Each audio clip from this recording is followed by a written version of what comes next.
Hi, I'm Dr. Terrence Lee. We're going to talk about how to get pregnant.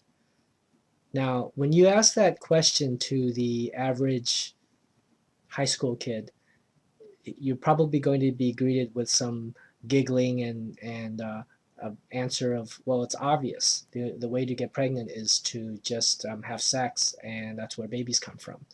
Well, that is true for 5 out of 6 couples. For them, it just happens naturally, pretty easily. But for 1 out of 6 couples, sadly, that's not the case. And so the majority of people are insensitive to what infertility couples suffer, and that they actually have to think about, why it's not happening and think of what they can do. So let's um, let's start by answering this question. Let me ask you this. What are the different ways to get pregnant? You can think about that. Well, I'll give you a hint.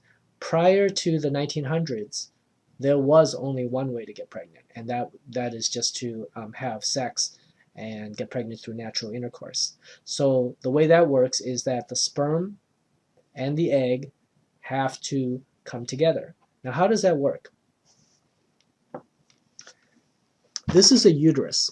Okay, this is a model of a uterus. It's a fairly abnormal uterus. There are a few fibroids in it and all that, but it will serve nicely for this demonstration. So these are the ovaries right here.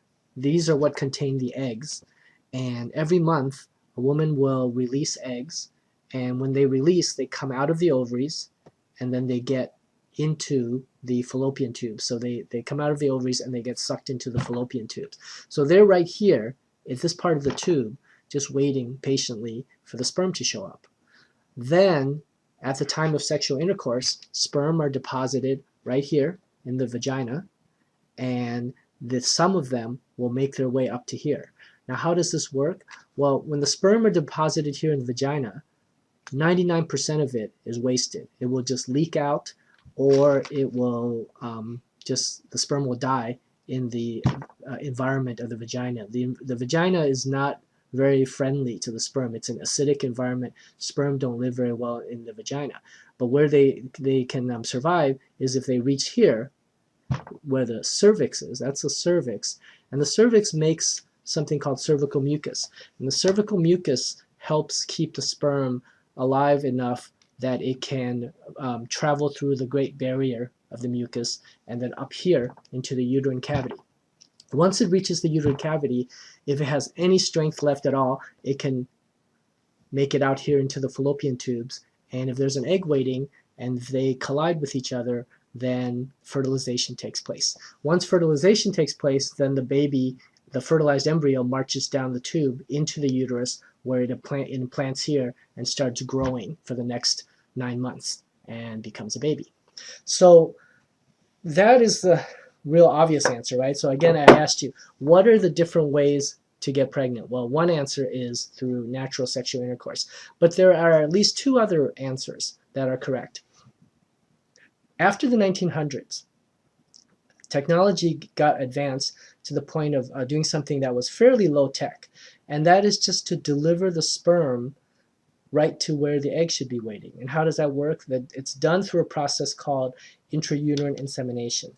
So here we have a syringe. So a syringe can be used to hold liquid. In this case, we can put processed sperm inside the syringe. So we never inseminate raw sperm because there are substances in the ejaculated sperm that can cause a lot of painful contractions in the uterus. And there are also some substances that we would prefer not to be in there, such as bacteria or dead sperm or blood cells and things like that. So what we do is we take the raw sperm and we process it in the laboratory until we have a very clean sample. And we also do certain methods to separate the best sperm from all the bad ones. So we end up with a fairly good sample of good sperm here in a syringe, and then what we do is we attach it to a catheter. So this catheter then is used right here to pass through the vagina, and then it passes into the cervix, and then the sperm are injected right into the uterine cavity. Once it's injected into the uterine cavity, this model right here is not anatomically accurate because it shows all this space. But in reality, the uterus, instead of being like a space like my hand, it's more like a closed fist. So this cavity is really just a virtual space. So once you inject fluid in there, there's no room for it to go anywhere other than out into the tubes. Okay, well, a little bit will leak out back this way, but most of it will go out into the tubes to where the sperm is. So this is a very simple technique. This is something that they could have probably done in medieval times with, you know, like a reed or something like that, and just, you know, made up a way to do intrauterine insemination. And so that's another way to get pregnant. Now this way is better in that the sperm gets a lot closer to where it's supposed to go. Most people who can get pregnant with intrauterine insemination can also get pregnant naturally, but the odds are just better with the insemination because there's so many more sperm that get to where it needs to go, as opposed to just having a few, you know, sperm make it. Okay? There's one more way. Ever since the late 1970s, there was a way where the eggs are physically taken out of the body. Okay, they're taken out of the body and brought into the laboratory. Then in the laboratory, under a microscope, the sperm are injected directly into the egg. And this, well, sometimes it's injected into the egg. Sometimes the sperm are sort of just sprinkled on top of the eggs. But in either case, in the laboratory, fertilization takes place. And once the fertilized embryos have been created, then we watch them to see which ones look like they're growing the healthiest. Then we select the best ones, and then we take those and we go through the cervix and implant, transfer the embryos into the uterus, and we want them to implant there. Okay. In fact, we can even do fancier stuff like take part of the embryos and do a genetic analysis, so we can see which ones are have the normal number of chromosomes. We can see which will become boys, which will become girls, things like that. So the answer to my question of how to get pregnant, there are essentially three ways. That is through natural intercourse, through intrauterine insemination, which is the low-tech approach, and through in vitro fertilization, which is the high-tech approach.